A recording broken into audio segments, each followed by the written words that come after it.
Hey guys, welcome back to Delightful Events. My name is Delight and thank you so much for stopping by. So today we'll be doing this setup for a first birthday party and I'm really excited to take you along with me. So before we actually jump into today's video, please don't forget to subscribe to the channel. It really helps a lot and it really supports us in creating more content for you guys. Anyway, so guys, the theme for today is a Minion themed first birthday setup. And just to quickly go over the balloon colors that we used for the setup.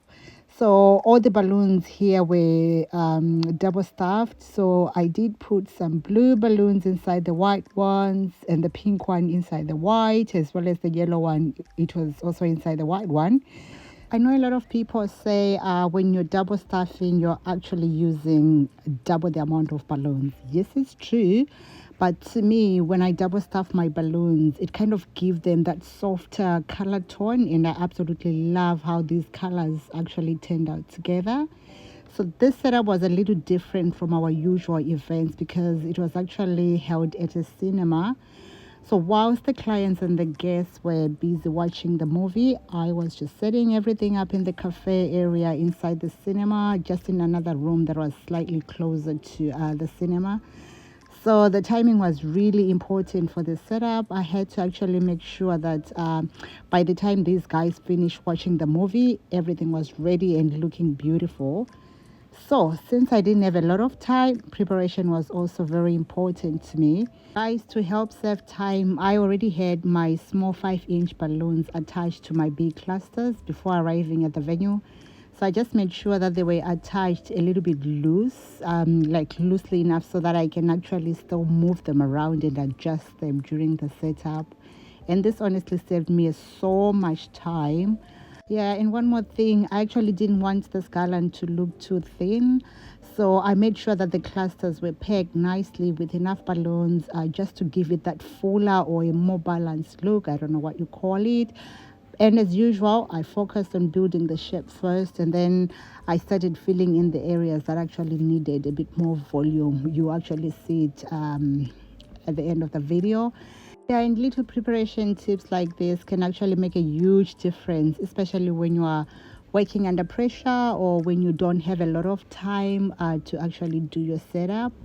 Yeah, so guys, for this video, I'm going to do less talking so that you guys can actually just watch what I'm doing. But I'll be coming in and out as we go. So stay tuned.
And one more thing that I forgot to mention, guys, this time around, I actually remembered to bring my step ladder. That definitely made things a bit more easier for me. And in case somebody is into DIY like myself, if you want to know how to make that 3D step, I don't know what it's called. I think it's called a 3D step backdrop. There is a video that we actually took showing all the dimensions and all the measurements. You can check a list of my videos if you want to follow, and maybe one day you might want to do your own backdrop as well.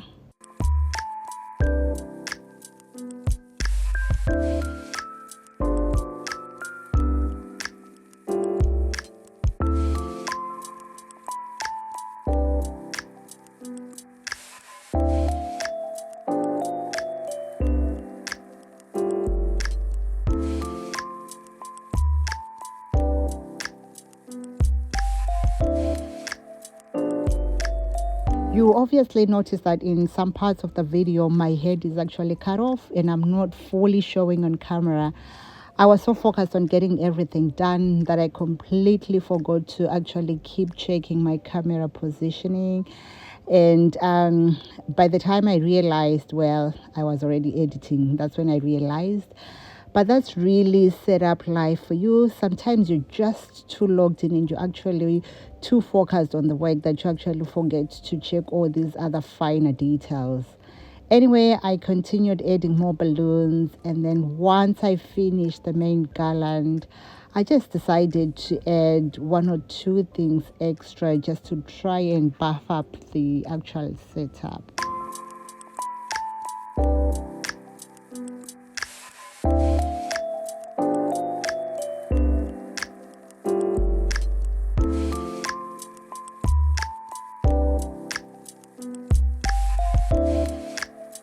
So at this point, that's when I decided to add extra large balloons in the corner just to make that area look a bit more fuller.